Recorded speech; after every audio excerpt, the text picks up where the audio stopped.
진화론 자체는 다윈 이전에도 유럽의 지식인 사회에서 널리 알려져 있었다. 행성체계는 태양이 중심일지 모른다는 주장이 코페르니쿠스 이전에도 있었던 것처럼 일련의 선구자들이 다윈에 앞서 종의 변화를 거론했다. 프랑스의 자연학자이며 파리 왕립식물원의 총책임자였던 박물학자 뷔퐁도 종들이 진화한다고 주장했다. 영국의 저명한 지질학자 찰스 라이엘은 종들이 먹이와 영역을 두고 벌이는 싸움에서 어떤 종은 승리하고 어떤 종은 패배하기 때문에 결국 강한 종이 번성한다는 것을 기꺼이 받아들였다. 찰스 다윈의 할아버지 이레즈머스 다윈도 일련의 과학적 시를 통해 유용한 형질이 생물학적 유전을 통해 대물림되며 그런 형질들이 서서히 축적되면 다양한 생물이 탄생한다고 믿었다. 그러나 진화론으로 가장 잘 알려진 사람은 다윈과 쌍벽을 이루는 라마르크다. 그가 자신의 형질 변경 이론을 적은 동물 철학을 발간한 것은 1809년으로 다윈의 종의 기원이 발간되기 50년 전이다. 그는 생물의 종이 여러 세대에 걸쳐 자연의 계단 위를 몸부림치면서 기어오른다는 진화의 개념을 도입했다. 종은 시간의 흐름에 따라 완전성을 획득하면서 진화하는데 이는 동물들이 환경 조건에 적응하려고 애쓰는 의지를 구현하기 때문이라고 설명했다. 라마르크가 제시한 예는 기린이었다. 그는 영양이 높은 곳에 있는 나뭇잎을 먹으려고 오랫동안 목을 느리다 보니 기린이라는 새로운 종으로 변했다라고 설명했다. 반면에 두더지나 도롱뇽의 눈처럼 계속해서 사용하지 않는 기관은 퇴화한다는 주장이다. 엄밀한 의미에서 라마르크와 다윈의 이론은 차별화되는 점이 있으므로 별개의 이론으로 설명되기도 한다. 라마르크는 획득 형질의 유전을 주장했고 다윈은 획득 형질의 유전을 주장하지 않았다는 것이다. 그러나 이는 사실이 아니다. 다윈도 획득 형질이 유전된다고 믿었다. 다윈과 라마르크의 차이는 라마르크는 진화의 요인이 획득 형질의 유전이라고 본 반면에 다윈은 진화의 주된 추진력으로 획득 형질의 유전보다는 생존 경쟁을 꼽았다. 다윈의 설명은 라마르크의 이론을 뛰어넘는다는 점에서 중요성이 있다. 라마르크는 환경이 부모에게서 자식으로 이어지는 바람직한 변이를 낳는다고 단순하게 설명했다. 다윈은 라마르크와는 달리 특정한 환경에서 살아남아 번성할 수 있는 특성을 진화시킨 종이 그렇지 못한 종보다 우세할 수 있었다고 설명했다. 즉, 라마르크는 기린이 높은 곳에 있는 나뭇잎을 먹기 위해 자꾸만 목을 뻗다 보니 목이 길어졌다고 했지만 다윈은 우연히 다른 기린보다 더 긴 목을 가지고 태어난 기린이 먹이를 차지하는 데 유리했기 때문에 더 빨리 번식했다고 설명했다.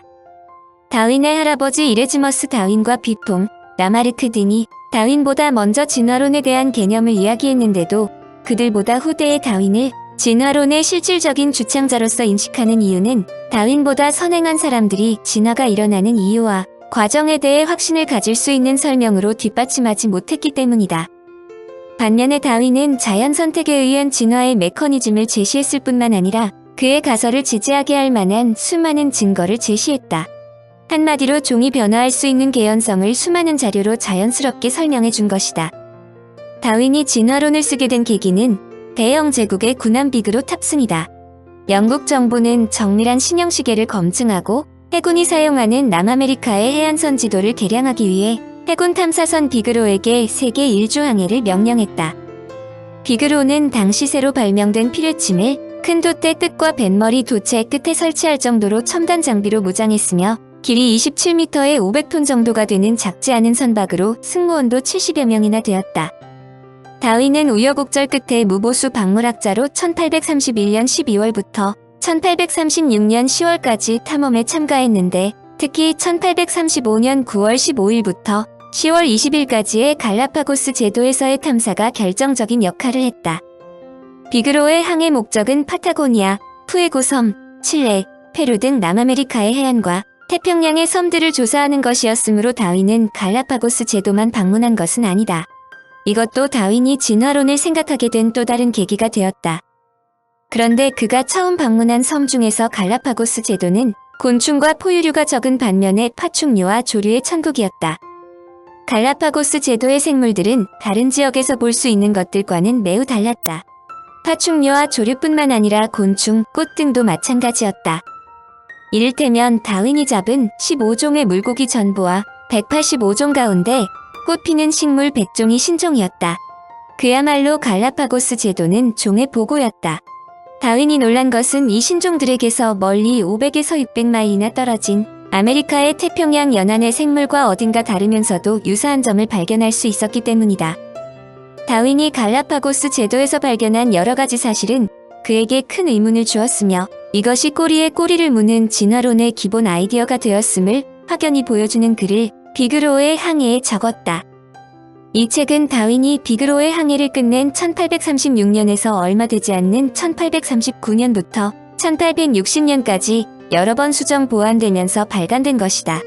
이는 다윈이 비그로의 항해를 끝낸 지 얼마 안 되어 이미 진화론의 기본 아이디어를 도출하고 있었다는 것을 의미한다고 볼 수 있다. 다윈의 진화론이라는 독창적인 아이디어는 많은 종이 공통의 조상을 가지고 있다면 이들 간의 차이점들을 만족스럽게 설명할 수 있다는 것이지만 논문이나 책을 발간하려고 하지 않았다. 머리말에서조차 자신의 연구가 끝나려면 마무리까지 2에서 3년은 더 걸려야 한다고 생각하고 있다고 실토했다. 그러나 그는 자신의 건강 상태가 좋지 않지만 특별한 사건이 생겼기 때문에 책을 쓰지 않을 수 없다고 적었다. 그야말로 놀라운 사건이 그로 하여금 조속히 논문과 책을 발간하도록 부추겼기 때문이다.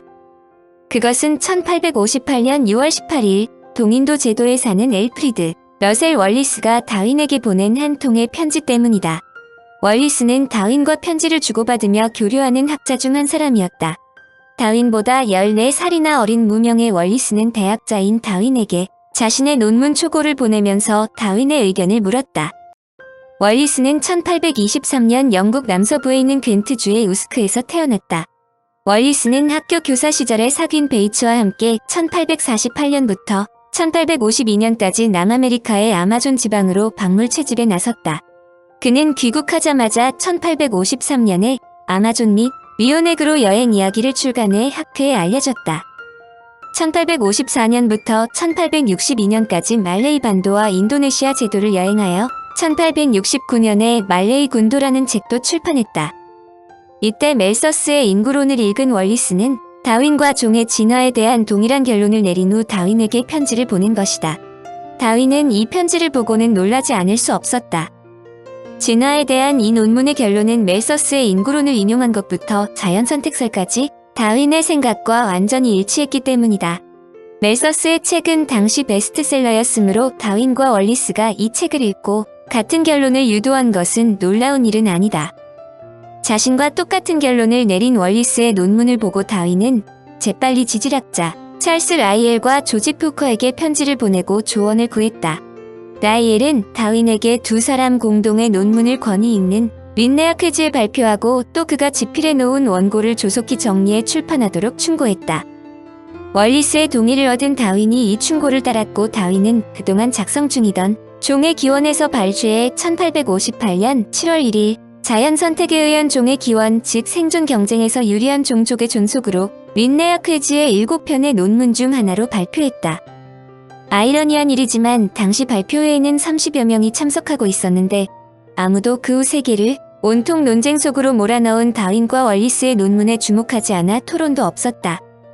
다윈과 월리스가 공동으로 진화론에 대한 논문을 발표했음에도 다윈이 진화론의 시조로 거론되는 이유는 1842년 다윈이 진화론의 얼개인 종의 변화에 대한 기록이라는 35쪽짜리 짤막한 논문을 지인들에게 알려주었고 종의 기원을 발표하기 거의 15년 전인 1844년에 소논문으로 작성하여 당시 유명한 학자였던 라이엘과 푸커에게 보여주었으며 또한 다윈이 한 미국인 교수에게 자신이 연구하는 내용을 적어 보낸 적이 있었기 때문이다. 논문이 발표되기 20년 전에 그가 비그로의 항해를 마친 후 비그로의 항해기를 발간한 것도 영향을 주었다. 다윈은 머리말에서 종의 기원 초본이 불완전하지만 어쩔 수 없이 출판한다는 것도 실토했다. 그러면서도 다윈은 자신이 설명하는 것이 정확하다는 것을 믿어 의심하지 않는다고 주장하면서 앞으로 자신의 책에 나오는 내용에 반대하는 주장에 대해서 충분한 자료를 갖고 자신의 이론이 옳다는 것을 다시 제시하겠다고 했다. 그가 종의 기원을 발간한 후 일어나게 될 후폭풍을 사전에 예견하고 있었다는 뜻이다. 진화론은 인간으로 하여금 자연, 인간의 본질, 존재의 의미에 큰 이정표를 주었다는 데서 큰 의미가 있지만 현대 산업 사회를 뒷받침하는 이론으로도 중요한 의미가 있다. 유럽이 세계 각지의 식민지를 확보한 제국주의가 생존 경쟁의 논리를 펼친 진화론에 근거한 것임은 잘 알려져 있는 사실이다. 그러나 진화론은 그보다 더 큰 틀에서 인간의 사고에 큰 영향을 미쳤다.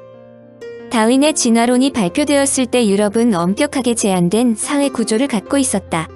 각 개인이 사회 구조 안에서 생존하기 위해서는 엄격한 계급 제도 속에서 복잡한 상호 의무를 충실히 수행해야만 했다. 중세시대의 농노 기사, 영주 절대 군주에 이르기까지 불평등한 계급 구조는 당시 어느 정도 해체되어 있었지만 그래도 각 계층은 자신이 속한 계층에 따라 상대방과 경쟁하면서 살아야 했다. 이것이 산업시대의 진화론이 매우 적합한 이론으로 자리매김할 수 있었던 이유다. 즉 진화론은 다양한 정치 경제적 이데올로기와 이해관계를 정당화하기에 좋은 이론이었다는 점이다. 더구나 다윈의 진화론은 자연의 원리를 공평하고 객관적으로 기술하고 있으므로 사회적 환경이나 문화적 편견에 영향을 받지 않는 상태에서 이론을 전개하고 있다. 그것은 결국 누구든 어떤 분야에서든 자기가 원하는 사회적 목적에 맞게 다윈의 진화론을 활용할 수 있음을 의미했다. 사실상 다윈이 살고 있던 당시는 농업 경제로부터 상업자본주의 시대로 이전하던 과도기적 시기였다. 당시 영국은 혁명적 변화의 선봉에서 유럽의 경제 생활을 변모시키고 있었다. 이러한 낯선 변화의 과정에서 다윈의 진화론처럼 입맛에 맞는 이론은 없었다. 한마디로 재빨리 변화하는 산업사회에서는 더 이상 무작위적인 자연 선택 과정으로는 살아남을 수 없다는 역설도 성립한다. 즉 생물들은 자기 자신을 역동적으로 조직화해 창조하지 않으면 결국 다윈이 지적한 것처럼 절멸 수순을 피할 수 없다는 것이다. 종의 기원은 19세기에 출판된 자연과학 책 중에서 인간의 사고방식에 가장 큰 영향을 미친 책이었다. 그러나 다윈은 자신의 책 때문에 말썽이 벌어지는 것을 반기지 않았으므로 종의 기원에서 인류에 대한 것은 쓰지 않았다. 섭리도 아닌 우연이라고 볼 수밖에 없는 자연 선택만으로 다양하고 복잡하고 아름다운 지구상의 생명체가 태어났다는 것은 그야말로 신에 대한 모욕이라고 생각했기 때문이다. 더불어 다윈의 진화론은 다윈의 또 다른 역작인 인간의 유래와 성선택을 참조하지 않고는 이해하기 어려운 부분이 많으므로 함께 읽을 것을 추천한다.